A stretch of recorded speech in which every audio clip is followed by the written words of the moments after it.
आज हम लोग अपने ज्योग्राफी का second chapter physical features of India पढ़ेंगे। ठीक है, फिजिकल फीचर्स का नाम सुन के आपके दिमाग में क्या क्या आता है? फिजिकल फीचर्स मींस जिससे हम जैसे हम अपनी बॉडी की बात करें तो हमारे पास आंख, नाक, मुंह ये सारी चीजें हैं ना। किसी भी इंसान को पहचानने के लिए उसके फिजिकल फीचर्स से आप उसको पहचानते हैं। ऐसे हर देश में भी उसके कुछ फिजिकल फीचर्स होते हैं। इट मींस उसमें डिफरेंट टाइप की टोपोग्राफी हो सकती है या फिर आप कह सकते हैं कि फिजियोग्राफी हो सकती है। तो इंडिया को बेसिकली अगर हम देखें तो 6 फिजिकल फीचर्स में डिवाइड करते हैं, 6 मेजर फिजिकल फीचर्स में डिवाइड करते हैं। सबसे पहले अगर आप यहाँ पे देखेंगे तो आपका आ जाता है द हिमालयन माउंटेन, जो सबसे नॉर्दर्न मोस्ट आपका जो पार्ट है इंडिया का सबसे अपर पोर्शन, उसमें आपको क्या आता है? आपके द हिमालयन माउंटेन आता है। उसके बाद आप क्या जाते हैं? The northern plains. आप लोग जानते हैं कि नॉर्दर्न प्लेन्स हमारा जो एक बहुत वास्ट एरिया है, ये किस चीज से बना हुआ है? आपके गंगा, सतलुज, ब्रह्मपुत्र इन सब नदियों के डिपोजिशनल फीचर से बना हुआ है। ये अपने साथ में हजारों लाखों सालों में जो मिट्टी बाहर निकालते हैं उस पर्टिकुलर चीज से, उस डिपोजिशन से, उस जमाव से ये सारा का सारा मैदानी एरिया बना हुआ है। उसके बाद तीसरी चीज आपके पास आ जाती है पेनिनसुलर प्लेटू। ओके, हमारे इंडिया का जो पठारी भाग है वो प्लेटू कहलाता है। ठीक है, और बेसिकली हम सब जानते हैं कि प्लेटू कैसे बने हुए हैं।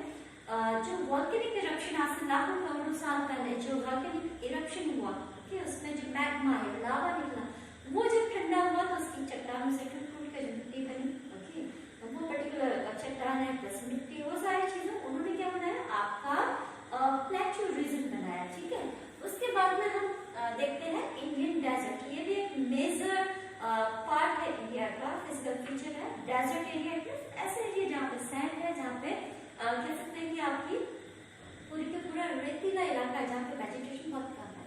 उसके बाद आपके आ जाते हैं कोस्टल प्लेन्स, है ना। तो कोस्टल प्लेन मींस हमारा जो इंडिया है उसका आपने देखा होगा कि 3 पोर्शन, अगर 3 साइड देखें तो ये क्या है? आपके कोस्टल एरियाज है, और यहाँ पे आपका ये western Ghat and then this is your eastern Ghat. Okay, ये क्या है? आपके कोस्टल प्लेन्स। ये आपके जो एरिया है ये आपकी कोस्टल प्लेन्स है। ये आपका वेस्टर्न घाट है, it means western coastal plain, और ये आपका ईस्टर्न कोस्टल प्लेन। तो ये आपके कोस्टल एरियाज में है। Now the last one is the Indian islands. Okay, the island groups. आपने देखोगे यहाँ पे साउथ वेस्ट में अगर हम देखेंगे तो यहाँ पे है आपके लक्षद्वीप। ओके, यहाँ पे कौन से आपके आइलैंड ग्रुप है? यहाँ पे है आपके लक्षद्वीप। एंड देन इस पर आपने देखा होगा ये अंडमान निकोबार के आपके कह सकते हैं कि आइलैंड ग्रुप्स है। तो इस तरीके से मेजर पोर्शंस में अगर हम देखेंगे तो हमारे इंडिया के 6 मेजर फिजिकल फीचर्स हैं। Himalayan mountains, then peninsular plateaus, then आपके नॉर्दर्न प्लेन्स है, फिर डेजर्ट एरियाज हैं, फिर उसके बाद में आप देखेंगे कोस्टल प्लेन्स भी हैं, एंड देन आपके आइलैंड्स। ये आपके बेसिक क्या हो गया? फिजिकल फीचर्स ऑफ इंडिया हो गए। अब अगर हम बात करें कि ये फिजिकल फीचर्स बने तो बने कैसे? क्यों कहीं पे इतने ऊंचे अगर हम देखें कि माउंट एवरेस्ट जैसी चोटी है, ओके, जो कि वर्ल्ड की सबसे हाईएस्ट माउंटेन पीक है, और कहीं पे अगर हम आप देखेंगे तो आपको आइलैंड ट्रिप्स मिल जाएंगे, या कह सकते हैं कि सदर्न मोस्ट पॉइंट आपका इंदिरा पॉइंट मिल जाएगा, या फिर डेजर्ट मिलेगा, या कहीं पे प्लेटू एरिया है, या कहीं पे ये आपका कह सकते हैं कि प्लेन का एरिया। ऐसा क्यों? ये सारे के सारे फिजिकल फीचर्स डेवलप हुए तो कैसे हुए? तो इस चीज के बारे में हम जब इसको पढ़ेंगे तो कुछ टेक्टोनिक प्लेट्स के जो मूवमेंट्स हैं उनके बारे में पढ़ेंगे। जितने जो आपके फिजिकल फीचर्स जो बने हैं, जो डेवलप हुए, हमारे जो 6 मेजर फीचर्स जो बने हैं इंडिया के, ये आपके टेक्टोनिक प्लेट के मूवमेंट्स की वजह से बने हैं। So now we will learn about the what is this tectonic plate movement. We will read about all these things. Try to understand the theory of plate tectonic. Okay, tectonic plates की जो theory है उसको हम समझने की कोशिश करेंगे। हमारा जो वर्ल्ड है वो पूरा का पूरा 7 tectonic plates में डिवाइडेड है। Okay, अगर हम देखें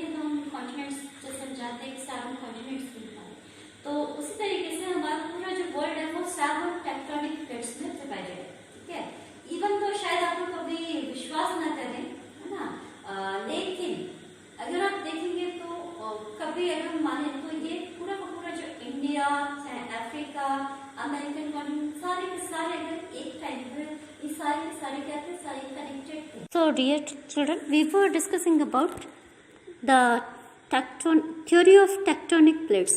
Okay, तो जो हमारी जो टेक्टोनिक प्लेट्स हैं, ठीक है, बेसिकली 3 टाइप की टेक्टोनिक प्लेट्स हैं।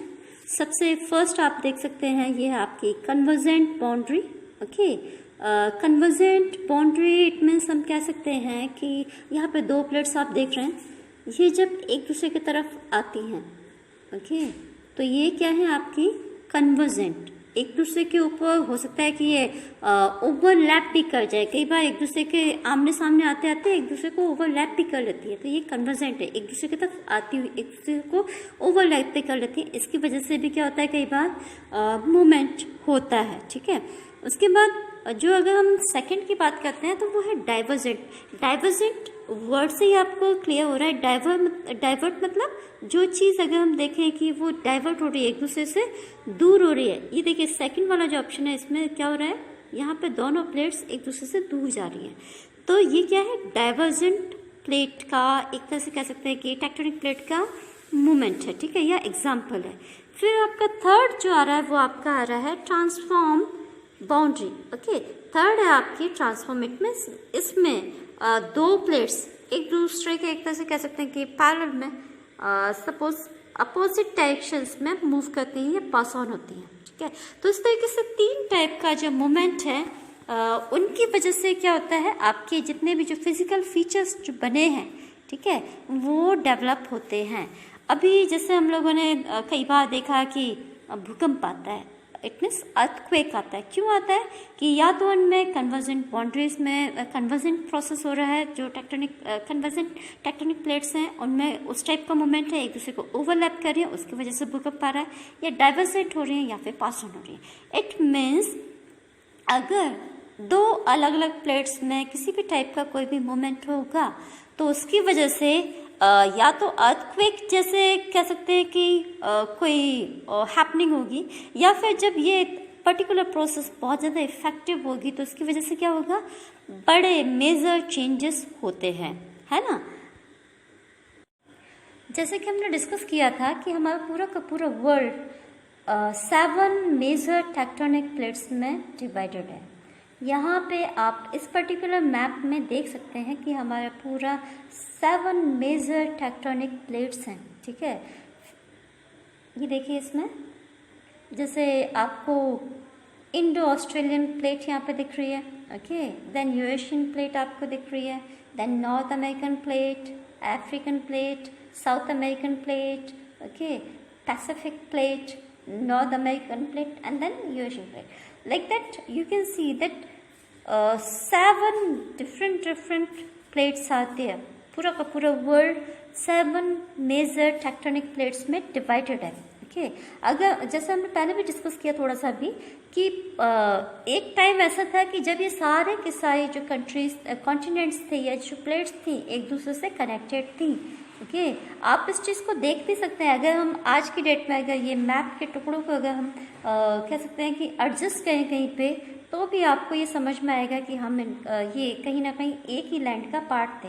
अगर आप यहाँ से ये अमेरिकन जो साइड्स हैं, जो कर्ट्स हैं, उनको आप कभी भी जब यहाँ पे अटैच करने की कोशिश करेंगे तो आपको लगेगा कि ये इसमें संबज हो रहा है।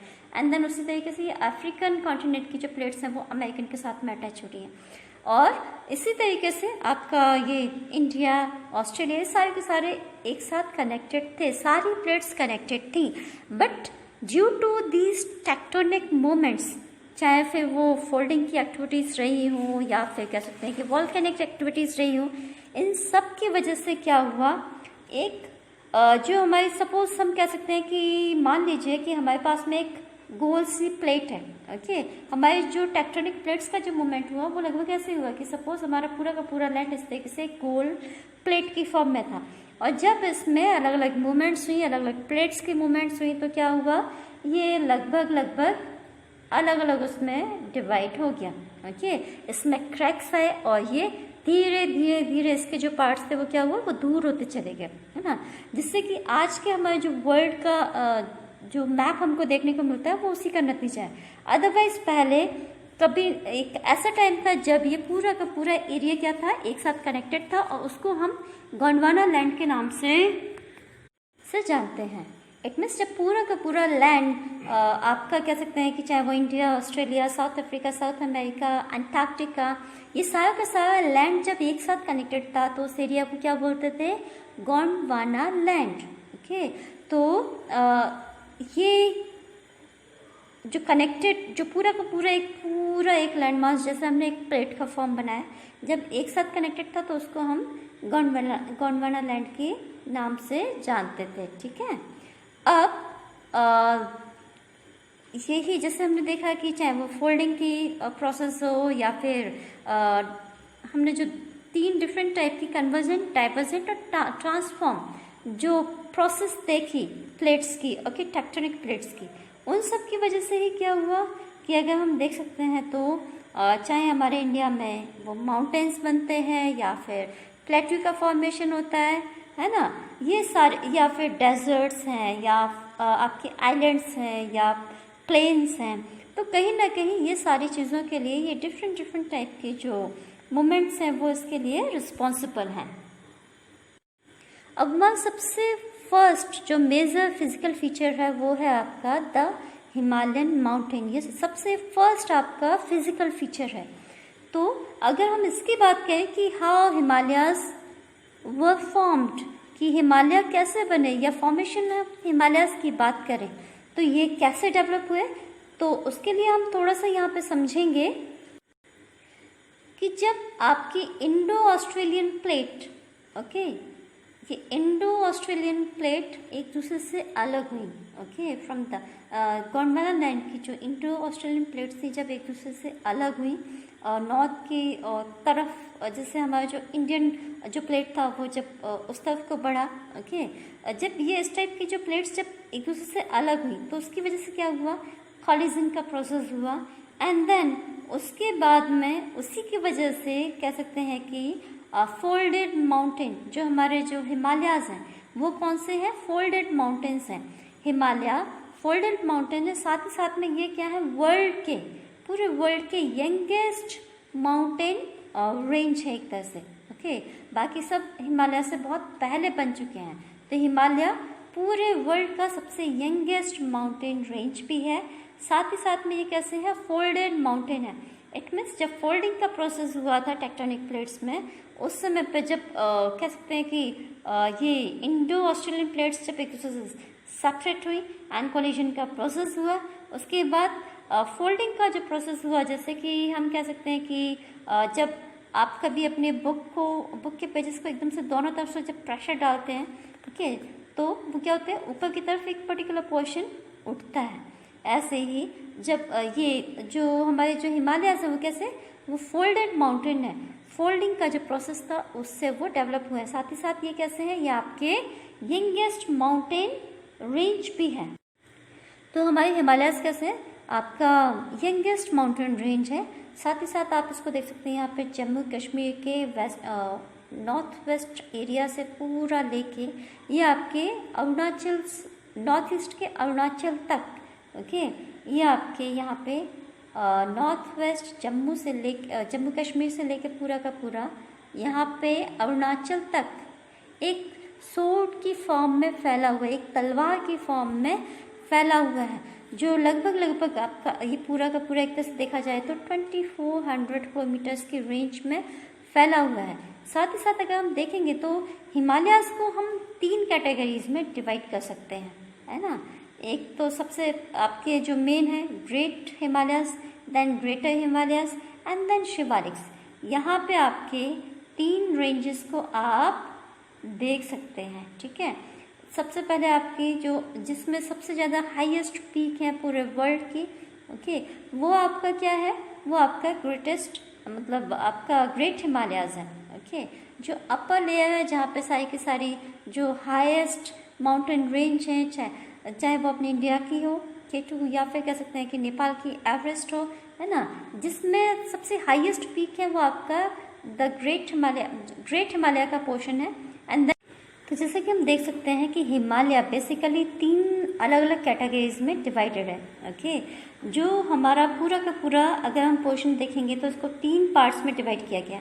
सबसे पहले ग्रेट हिमालयस, इट मीन्स जो हाईएस्ट माउंटेन रेंजेस हैं, चाहे वो इंडिया में हो K2, या फिर कह सकते हैं कि आपकी नेपाल की माउंट एवरेस्ट हो जो कि वर्ल्ड की सबसे हाईएस्ट पीक है।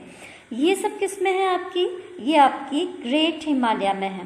ओके, इट मीन्स जो सबसे अपर रेंज है माउंटेन की वो आपकी ग्रेट हिमालय आती है। देन उसके बाद सेकंड आ जाती है आपकी ग्रेटर हिमालयाज की रेंज। ओके, इसको हम एक तरह से कह सकते हैं हिमाद्री का भी नाम देते हैं। जो हिमाचल प्रदेश में बेसिकली अगर देखा जाए जो रेंज जाती है वहाँ से वो आपकी हिमाद्री है, या लेसर हिमालयाज भी कहते हैं उसको। उसके साथ आपकी थर्ड जो रेंज आ जाती है वो थर्ड रेंज आपकी आ जाती है शिवालिक्स की।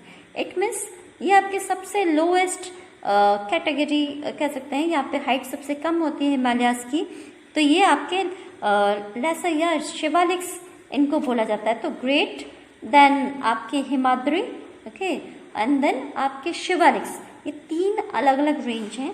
और हिमालय का जो रेंज अगर नॉर्थ वेस्ट लेके नॉर्थ ईस्ट तक का अगर हम आपका उसका फैलाव देखें तो यहाँ पे नॉर्थ वेस्ट से लेके नॉर्थ ईस्ट तक का लगभग आपका ये जो फैलाव है इतना, ये आपका 2400 किलोमीटर पड़ता है। ठीक है, तो ये हमने इतना बेसिक इन्फॉर्मेशन अभी हमने पढ़ी है आपके फर्स्ट मेजर फिजिकल फीचर की। सबसे हाईएस्ट पीक माउंट एवरेस्ट वो आपके नेपाल में है, और जिसकी अगर हाइट की बात करें तो लगभग राउंड फिगर में हम उसको 9 किलोमीटर स्ट्रेट वर्टिकल मान सकते हैं। लेकिन अगर फैक्ट्स की बात करें तो ये 8848 मीटर्स है। ठीक है, सी लेवल से। ऐसे उसके बाद में आपकी कंचनजंगा जो कि इंडिया में है 8598 मीटर्स हाई। बहुत सारी इसमें चोटियाँ आपको दिख रही हैं, चाहे मकालू हो या धौलागिरी हो, नंगा प्रभात हो, या अन्नपूर्णा, नंदा देवी, कमेट, नामचा बरवा, गोलामंता। तो इस टाइप से जो ग्रेट हिमालयाज हैं उसकी जो अगर हम देख सकते हैं तो उसकी हाइट बेसिकली लगभग आपके 7,728 मीटर से लेके 8,848 मीटर या उससे अबव तक का मीटर तक देखेंगे सी लेवल से। इनमें सबसे हाईएस्ट जो आपकी जो पीक्स हैं वो इसमें है। देन उसके बाद में आपके ग्रेटर या कह सकते हैं हिमाद्री का जो रेंज है वो आता है लगभग अगर हिमाद्री की बात करें तो 3,700 से लेके 4,500 मीटर्स के बीच की जो विड्थ है वो 50 किलोमीटर्स तक का जो कह सकते हैं कि एरिया के उसमें विड्थ में ये आपके फैले हुए हैं। ठीक है, तो ये बेसिकली हिमाद्री हम इसको कहते हैं या लेसर हिमालय भी इसको कहते हैं। ठीक है, उसके बाद में थर्ड आपके आ जाते हैं शिवालिक्स। ओके, शिवालिक्स कह सकते हैं कि सबसे कम अल्टीट्यूड वाले हैं जिनकी हाइट जिन हिमालयाज की ज़्यादा नहीं है, लगभग 900 मीटर से लेके 1100 मीटर्स तक के रेंज के यहाँ पे पीक मिलेंगे। ओके, तो ये आपके सबसे लोएस्ट हाइट के हैं, ये शिवालिक्स कहलाते हैं। ठीक है, तो ये 3 टाइप के हमने हिमालय की कैटेगरीज को देखी। और कई बार इसमें क्वेश्चंस पूछ लिए जाते हैं, जैसे कि ग्रेट हिमालयाज हमारे हैं उनमें पेरेनियल ग्लेशियर्स हमेशा बहते हैं। आपने देखा होगा जो हिमालयन एरिया से हमारी चाहे वो सिंधु निकलती है या ब्रह्मपुत्र नदी निकलती है या फिर आपकी गंगेज, ओके, गंगा नदी निकलती हैं, ओके, या यमुना निकलती हैं, ये सारी कैसी रिवर्स हैं? ये पेरेनियल रिवर्स। इट मीन्स इनमें साल में 12 महीने क्या मिलेगा आपको? पानी मिलता है। तो जो आपकी ग्रेट हिमालयाज हैं वो आपके कहीं ना कहीं पेरेनियल कह सकते हैं कि स्नो ग्लेशियर्स को भी बनाते हैं, और जिसकी वजह से इसमें से निकलने वाली जितनी भी जो नदियां हैं वो 12 महीने उनमें हमेशा हर समय पानी रहेगा। ओके, तो ये हमने कुछ स्पेसिफिक फीचर्स देखे हिमालय की 3 कैटेगरीज के। ओके, ग्रेट हिमालय, देन आपके ग्रेटर हिमालय या फिर कह सकते हैं लेसर हिमालयाज, फिर उसके बाद में थर्ड आपकी कैटेगरी आ सकती है आपके शिवालिक्स की। ओके, तो ये सारे 3 कैटेगरीज हैं आपके हिमालयाज की। अब इसके साथ साथ में अगर हम कई बार एक क्वेश्चन आ जाता है कि अगर हम बात करें चंडीगढ़ की और यहाँ पे हम बात करें शिमला की, ये लगभग एक ही रेंज में है, ठीक है, लेकिन फिर भी शिमला में बर्फ़ पड़ती है जबकि हमारे चंडीगढ़ में बर्फ़ नहीं पड़ती। तो ऐसे क्या वहाँ पे कारण हो जाता है? तो उसका कारण सीधा सीधा है कि आपके जो शिमला है उसका जो एल्टीट्यूड है वो हाई है, ठीक है, भले ही वो सेम प्लेट पे सेम लेवल पे है, बट उनका जो वहाँ जो हिमालयज़ है उनका एल्टीट्यूड हाई है। इस वजह से हायर एल्टीट्यूड की वजह से आपके जो शिमला है वहाँ सर्दी भी बहुत ज़्यादा है, साथ ही साथ में वहाँ पे बर्फ़ भी पड़ती है। साथ ही साथ यहाँ पे हम एक और चीज़ देख सकते हैं कि हिमालयाज़ को उनके लॉन्गिट्यूडनल डिवीज़न की वजह से, ओके, उनकी वजह से इसको स्पेसिफिक नामों से भी जाना जाता है। जैसे कि आपका जो Himalaya Indus and Sutlej river के बीच में कह सकते हैं कि पड़ता है, ठीक है, जो पोर्शन आपके इंडस एंड सतलज रिवर के बीच में पड़ता है उसको हम ट्रेडिशनली अगर देखा जाए तो पंजाब, तो जो हिमालय सतलज और काली रिवर्स के बीच में पड़ता है तो उसको हम कुमाऊं हिमालय के नाम से जानते हैं। और साथ ही साथ काली और तिस्ता रिवर के बीच में आने वाले हिमालयन पोर्शन को हम नेपाल हिमालयाज के नाम से जानते हैं। और उसके बाद तिस्ता एंड दिहांग रिवर के बीच में आने वाले जो हिमालयन पोर्शन उसको हम असम हिमालय के नाम से जानते हैं। साथ ही साथ आपका जो ब्रह्मपुत्र का ईस्टर्न मोस्ट बाउंड्री को जो शो करता है, ब्रह्मपुत्र आप लोगों ने देखा होगा कि कैलाश मानसरोवर के उस तरफ से आके देन चाइना के पोर्शन को क्रॉस करते हुए देन आपकी अरुणाचल साइड से अपने इंडिया में एंटर करती है। तो ब्रह्मपुत्र की रेंज में जो ईस्टर्न मोस्ट पोर्शन का जो हिमालयज़ है उनको बेसिकली हम पूर्वांचल के नाम से जानते हैं। इसके साथ ही साथ अब हम दूसरे फिजिकल फीचर की तरफ आते हैं। ये है हमारे नॉर्दर्न प्लेन्स, ओके। हम जानते हैं कि इंडिया का जो नॉर्दर्न प्लेन है वो सबसे ज़्यादा डेंसली पॉपुलेटेड है। साथ ही साथ ये किस चीज़ से बना हुआ है? ये आपके इंडस, गंगा और ब्रह्मपुत्र, ये 3 नदियों के डिपोजिशनल फीचर की वजह से बना हुआ है। इट मीन्स ये नदियाँ जब ऊपर से बह के आती हैं, हिमालयन रेंज से जब आती हैं, तो ये अपनी लंबे यात्रा में अपने साथ एलुवियल सॉइल को बहा के लाती हैं और हज़ारों लाखों सालों में उसको फुटहिल्स में जमा कर दी जाती हैं, ठीक है। तो हमारा नॉर्दर्न प्लेन लगभग आपके 2400 किलोमीटर के लेंथ में फैला हुआ है। साथ ही साथ अगर हम बात करें तो ये लगभग आपका 240 किलोमीटर से लेके 220 किलोमीटर्स की रेंज तक ब्रॉड है या ब्रीथ में है, ठीक है। सबसे ज़्यादा डेंसली पॉपुलेटेड एरिया भी है, साथ ही साथ सबसे ज़्यादा फर्टाइल एरिया भी है। यहाँ की क्लाइमेटिकल कंडीशंस की भी अगर हम बात करें तो नॉर्दर्न प्लेन हमारे सबसे ज़्यादा वेल सूटेबल एरियाज़ हैं, ठीक है। इसी वजह से यहाँ का पॉपुलेशन सबसे ज़्यादा है क्योंकि यहाँ पे सोर्स ऑफ इनकम भी अच्छे खासे हैं, ठीक है। इसी वजह से इन एरियाज़ में ज़्यादातर बड़े बड़े सारे के सारे हमारे शहर हैं, ठीक है। फिर चाहे तो वो आपके स्टेट्स भी अगर देखें नॉर्दर्न इंडिया के तो हरियाणा, दिल्ली, यूपी, बिहार, फिर आपके झारखंड, वेस्ट बंगाल, ये लगभग और कुछ एरियाज़ आपके असम की भी, ये सब किस में आपके नॉर्दर्न प्लेन के एरियाज़ में आ जाते हैं। तो जितने भी आपके नॉर्दर्न प्लेन का जो एरिया है वो बेसिकली किससे बना हुआ है? आपका सारा का सारा एरिया किससे बना हुआ है? आपका एलुवियल सॉइल के डिपोजिशन से। यहाँ पे आप देख सकते हैं ये नॉर्दर्न प्लेन का पूरा एरिया है इस मैप में, ओके।